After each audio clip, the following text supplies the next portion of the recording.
Hello student, welcome back to my channel বংবালানেট। বংবালানেটে আজকের যে ভিডিওটা, তোমরা যারা 2025-এ মাধ্যমিক পরীক্ষার্থী রয়েছে তাদের জন্য।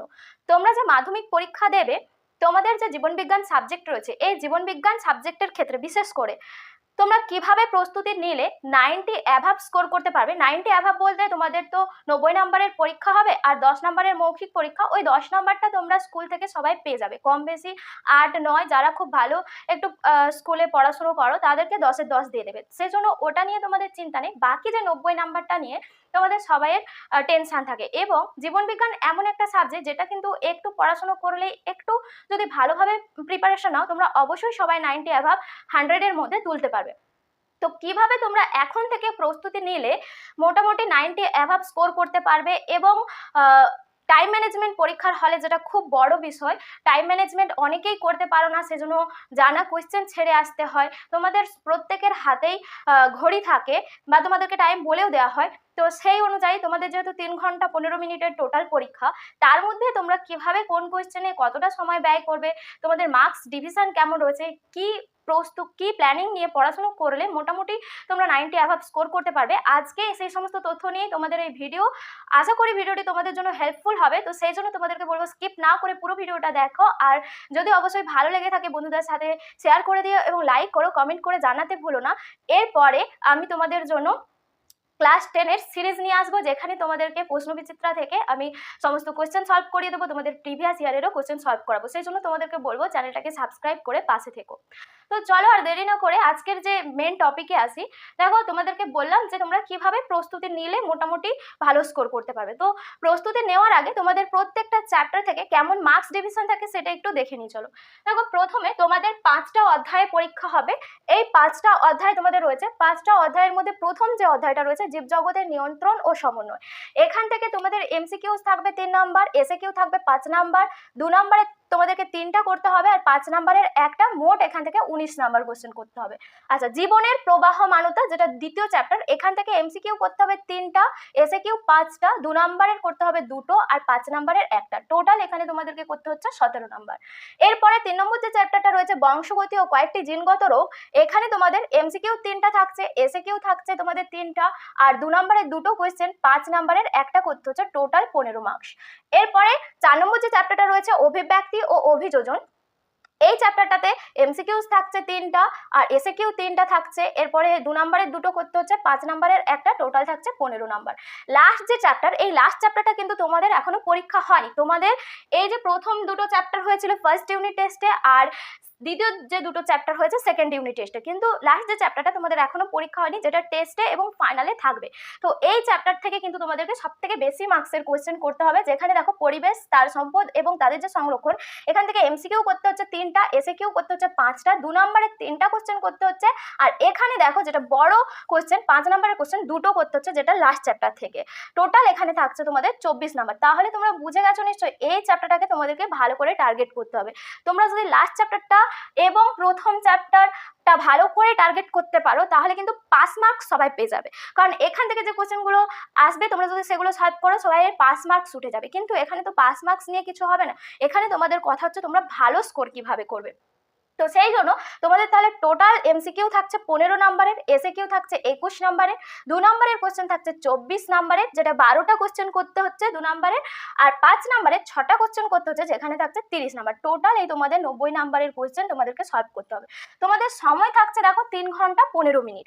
এর মধ্যে প্রথম যে 15 মিনিটটা তোমাদেরকে দেওয়া হবে, ওখানে তোমাদেরকে কোশ্চেনটা পড়তে দেওয়া হবে এবং তোমাদেরকে যে খাতাটা দেওয়া হবে অ্যান্সার শিট, সেখানে তোমাদের নাম, রোল নাম্বার, রেজিস্ট্রেশন নাম্বার এগুলো লিখতে হবে। এই 15 মিনিট তোমরা একটু সময় নিয়ে প্রশ্নপত্রটা যতটা পারবে পুরোটাই ভালো করে একটু দেখে নেবে। প্রশ্নপত্র দেখে নেওয়ার পরে তোমরা ভালো করে নাম, রোল নাম্বার, রেজিস্ট্রেশন নাম্বারটা ঠিকঠাক করে লিখবে। কারণ রেজিস্ট্রেশন নাম্বার, রোল নাম্বার যদি এগুলো ভুল লেখো তাহলে কিন্তু খাতা ক্যান্সেল হয়ে যাবে। তো সেই জন্য ওই সময়টা একদম চাপ টেনশন না নিয়ে ওই সময়টা ভালো করে নাম, রোল নাম্বার, রেজিস্ট্রেশন নাম্বার এগুলো খাতাতে ভালো করে লিখে নেবে। এরপরে লিখে নেওয়ার পরে 15 মিনিটের মধ্যে তোমরা কোশ্চেন পেপারটা পড়বে। এবার তোমাদের যে টাইম ম্যানেজমেন্টটা পরীক্ষাতে কি করে করবে সেটা আমি একটা তোমাদেরকে টাইমের ডিভিশন করে দিচ্ছি, যে কোন টাইমের মধ্যে তোমরা কোন কোয়েশ্চেনগুলো করবে। তোমরা এই ওয়েতেও করতে পারো, বা তোমাদের যদি নিজেদের কিছু মতামত থাকে যে আমি এটাতে এতটা সময় দিতে পারবো, নিজে যদি করতে পারো সেটাও দেখতে পারো। আমি তোমাদের জন্য একটা রাফলি টাইম ম্যানেজমেন্ট একটা বানিয়েছি, দেখো তোমাদের এটাতেও কিন্তু অনেকটা হেল্প হবে। তো টাইম ম্যানেজমেন্ট তোমাদের তাহলে 15 মিনিট চলে যাচ্ছে প্রশ্নপত্র পড়া, খাতায় দাগ টানা, আর তোমাদের যে রোল নাম্বার, রেজিস্ট্রেশন নাম্বার এগুলো লেখাতে। বাকি যে সময়টা থাকছে 3 ঘন্টা, 3 ঘন্টা মানে টোটাল পাচ্ছ তোমরা 180 মিনিট। এই 180 মিনিটের মধ্যে তোমাদেরকে এই এত কোশ্চেন সলভ করতে হবে। এর মধ্যে তোমাদের দেখো প্রথমে যে এমসিকিউ 15 নম্বরের রয়েছে, এসএকিউ থাকছে 21 নম্বরের। তো এই যে নাম্বারটা টোটাল এখানে দেখো তোমাদের 36 নম্বরের। আমি বলবো এই যে 36 নম্বরের কোশ্চেনটা তোমরা 35 থেকে 40 মিনিটের মধ্যে করে নেওয়ার চেষ্টা করবে। মানে যে কোশ্চেনগুলো তোমরা পারছো চটপট করে বিভাগ দিয়ে দাগ নাম্বার দিয়ে সঠিকভাবে যতগুলো কোয়েশ্চেন পাচ্ছ চটপট করে তোমরা 35 থেকে 40 মিনিটের মধ্যে সলভ করে নেওয়ার চেষ্টা করবে। বেশিরভাগটা 90% মানে যতটা পারবে, বা 80% কোশ্চেন যতগুলো পারবে চটপট করে এই টাইমের মধ্যে এমসিকিউ এসএকিউগুলো সলভ করে নেওয়ার চেষ্টা করবে। এরপরে থাকছে 2 নম্বরের কোশ্চেন। 2 নম্বরের কোশ্চেনের জন্য 12টা কোশ্চেন তোমাদের থাকছে, 12টা কোশ্চেন তোমাদেরকে করতে হবে। আমি এখানে তোমাদেরকে টাইমটা দিয়েছি 40 থেকে 45 মিনিট। এই টাইমের মধ্যে 2 নম্বরের প্রশ্নপত্রগুলো তোমরা 2 নম্বরের যতগুলো 12টা কোশ্চেন যে সলভ করতে হবে করে নেওয়ার চেষ্টা করবে। 12টার মধ্যে 10টা পারো, 11টা পারো, 9টা পারো, যে যটা পারবে সলভ করে নেবে। করে নেওয়ার পরে এরপরে কোয়েশ্চেন কিন্তু ছাড়ার চেষ্টা করবে না, কারণ 2 নম্বরের প্রশ্ন হোক 5 নম্বরের প্রশ্ন হোক যদি ছেড়ে আসো সেখানে কিন্তু নাম্বারই পাবে না। কিন্তু যদি 2 নম্বরে ধরো কোনো পার্থক্য পড়েছে, সেখানে পার্থক্যটা তুমি একটা পয়েন্ট পারবে, তো সেই একটা পয়েন্টই লিখে আসো, তার জন্য কিন্তু নাম্বার পাবে। কিন্তু একদমই যদি ছেড়ে আসো ওখানে কিন্তু 2 নম্বরই তোমাদের চলে যাবে। তো সেই জন্য তোমাদেরকে কি করতে হবে, প্রতিটা প্রশ্ন কিন্তু অ্যাটেন্ড করতে হবে। এরপরে রয়েছে তোমাদের যে 5 নম্বরের কোশ্চেন। 5 নম্বরের দেখো তোমাদেরকে এখানে করতে হচ্ছে টোটাল 1টা 2টো 3টা 4টা 5টা 6টা কোশ্চেন করতে হচ্ছে। 6টা কোশ্চেনের জন্য আমি তোমাদেরকে এখানে বলবো তোমরা মোটামুটি ওই 1 ঘন্টা 15 মিনিট থেকে 1 ঘন্টা 20 মিনিট এই সময়টা নাও। মানে এখানে তোমাদের ছবি আঁকা থাকে বড় কোয়েশ্চেন যেহেতু। আর একটা কথা বলে দিই, 2 নম্বরের কোয়েশ্চেনগুলোতে যে জায়গাগুলোতে ছবি দেওয়ার থাকবে, জীবন বিজ্ঞানের ক্ষেত্রে তোমরা কিন্তু ছবি দেবে, কারণ প্রতিটা জীবন বিজ্ঞানে নাম্বার তোলার একটা বড় বিষয় হচ্ছে তুমি যদি ছবি দিয়ে দিয়ে করতে পারো সেখান থেকে কিন্তু তুমি ভালো স্কোর করতে পারবে। তো সেই জন্য 5 নম্বরের কোশ্চেনে যেগুলোতে ছবি দেওয়া থাকবে ছবি দেবে আর লিখবে প্রপারলি ভালো করে। তো এখানের এই টাইমটা এজন্যই বেশি করে দেওয়া হচ্ছে। 6টা কোয়েশ্চেনের জন্য মোটামুটি 1 ঘন্টা 25 মিনিট থেকে 1 ঘন্টা 20 মিনিট, 1 ঘন্টা 15 মিনিট থেকে 1 ঘন্টা 20 মিনিট মতন সময় এখানে তোমাদেরকে বলছি 5 নম্বরের কোয়েশ্চেনগুলো সলভ করে নেবে। তাহলে এখানে টোটাল তোমাদের সময়টা যাচ্ছে দেখো হিসেব করলে তোমাদের 2 ঘন্টা 30 মিনিট মানে 2.5 ঘন্টা, বা এখানটা তোমাদের 2.5 ঘন্টা মতন সময় চলে যাচ্ছে যদি ম্যাক্সিমাম টাইমটা আমি ধরে নিই। ম্যাক্সিমাম টাইম ধরলে তোমাদের হাতে থাকবে 15 থেকে 20 বা 15 থেকে 30 মিনিট, মানে আধ ঘন্টা মতো তোমরা লাস্টে সময় পেয়ে যাচ্ছ। এই টাইম ম্যানেজমেন্টটা যদি তোমরা করো, এইভাবে যদি প্ল্যানিং করে কোশ্চেনগুলো সলভ করো, তাহলে কিন্তু তোমাদের হাতে লাস্টে কিন্তু 15 থেকে 30 মিনিট থাকবে। ওই সময়টাতে 1 নম্বরে যে কোশ্চেনগুলো পারবে না সলভ করার চেষ্টা করবে, বা 2 নম্বরে যদি কোনো কোশ্চেন বাকি থেকে যায় তখন মনে পড়ে, তখন ওই টাইমটাতে করবে। আর খাতাটাকে আরেকবার ভালো করে দেখে নেবে কোনো কোশ্চেন ছেড়ে গিয়েছো নাকি, বা কোনো কোশ্চেন পরে করবে ভেবে রেখেছো, ফাঁকা দাগ নাম্বার দিয়ে রেখেছো। তো সেইভাবে তোমরা এই সময়টাকে খাতাটাকে চেক করার জন্য কাজে লাগাবে এই সময়টাকে।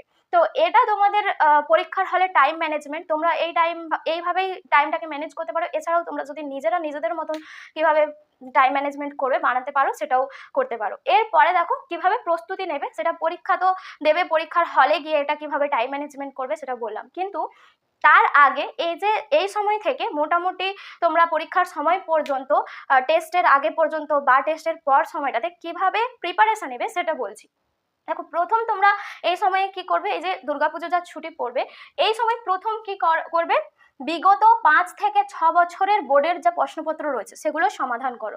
বিগত 5 থেকে 6 বছর, কেউ যদি পারো 10 বছরের প্রশ্নপত্র জোগাড় করো এবং প্রতিটা প্রশ্ন খুঁটিয়ে খুঁটিয়ে সমাধান করো। কারণ বিগত বছরের প্রশ্নগুলো যদি তোমরা সলভ করতে পারো তাহলে কিন্তু তোমরা বুঝে যাবে তোমাদের প্রিপারেশন ভালো রয়েছে।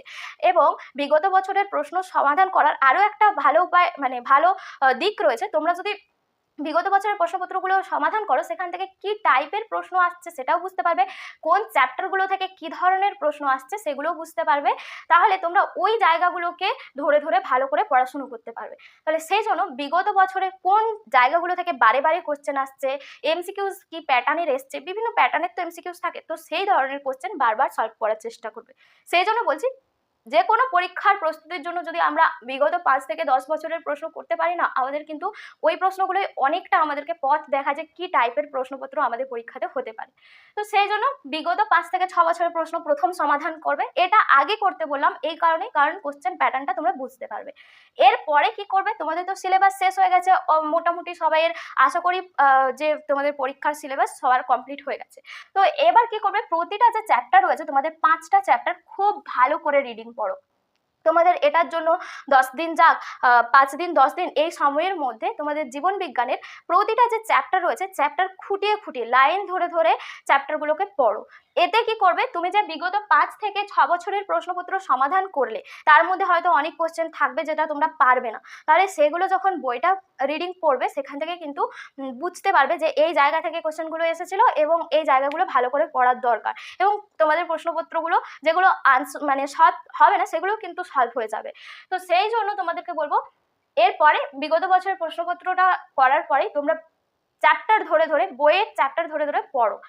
এবার পড়ে নেওয়ার পরে কি করবে, তোমাদের সবার কাছে নিশ্চয়ই প্রশ্নবিচিত্রা রয়েছে, সেই প্রশ্নবিচিত্রা ধরে ধরে, প্রশ্নবিচিত্রাতে দেখবে তোমাদের প্রত্যেকটা অধ্যায় থেকে কোশ্চেন দেওয়া রয়েছে, অধ্যায় ভিত্তিক আলাদা আলাদা করে টপিক ওয়াইজ ভাগ করে করে কোশ্চেন দেওয়া রয়েছে প্রশ্নবিচিত্রাতে। তো সেইটা থেকে তোমরা কি করবে, প্রতিটা অধ্যায় ভিত্তিক এমসিকিউ এসএকিউ যতগুলো রয়েছে যা রয়েছে সব আগে সলভ করে নেবে।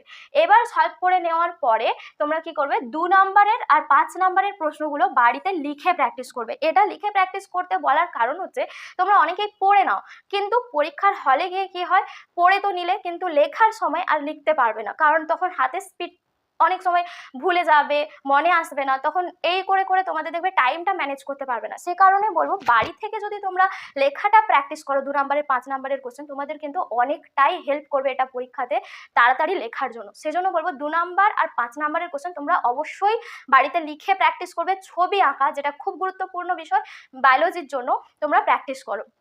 তো এইগুলো প্র্যাকটিস করবে, বিভিন্ন ধরনের প্রশ্ন পাবে যেগুলো নতুন নতুন প্রশ্ন নিজেরা না পারলে তোমাদের যে হোম টিউটর রয়েছে বা স্কুলের যে টিচার রয়েছে তাদেরকে জিজ্ঞাসা করতে পারো, বা যদি কোনো তোমাদের কোয়ারিজ থাকে আমাকেও বলতে পারো, আমি তোমাদের কোয়ারিজগুলো সলভ করার চেষ্টা করবো। এরপরে দেখো, এরপরে তোমরা কি করবে, মোটামুটি তোমাদের যে প্রশ্নবিচিত্রাতে যে মডেল প্রশ্নপত্রগুলো রয়েছে সেই মডেল প্রশ্নপত্রগুলো সময়ের মধ্যে সমাধান করার চেষ্টা করবে এবং ছবি আঁকাটাও অভ্যাস করবে।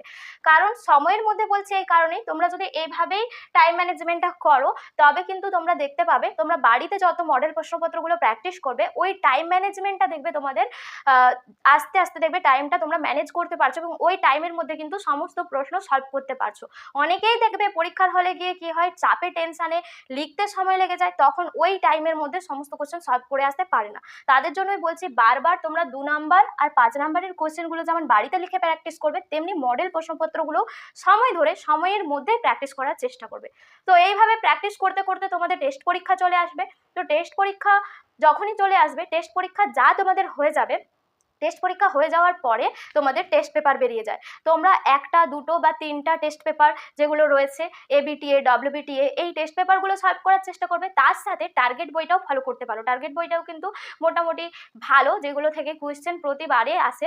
তো তোমরা ওই জন্য তোমাদেরকে বলবো তোমরা যেমন টেস্ট পেপারও সলভ করবে তার সাথে টার্গেটটাও সলভ করতে পারো। পার্সোনালি আমার ভালো মনে হচ্ছে সেজন্য আমি তোমাদেরকে বললাম, এটা কোনো প্রমোশন নয় বা কিছু না, এমনি তোমাদেরকে বললাম। এরপরে অনেকে কি করে, টেস্ট পরীক্ষা হয়ে যাওয়া মানে তোমাদের মনে হয় যে টেস্ট পরীক্ষাতে অনেকের রেজাল্ট ভালো আসে, তো সেই থেকে তোমরা অনেকেই মনে কনফিডেন্স বেড়ে যায় যে আমার রেজাল্ট ভালো রয়েছে, তার মানে আমার প্রস্তুতিও ভালো রয়েছে, সেই থেকে তোমরা প্রস্তুতি কমিয়ে দাও, প্রস্তুতি নেওয়া কমিয়ে দাও। কিন্তু এটা করবে না মোটেও, এটা করলে কিন্তু তোমরা তখন মাধ্যমিক পরীক্ষাতে গিয়ে কিন্তু তখন তোমাদের অসুবিধায় পড়ে যাবে।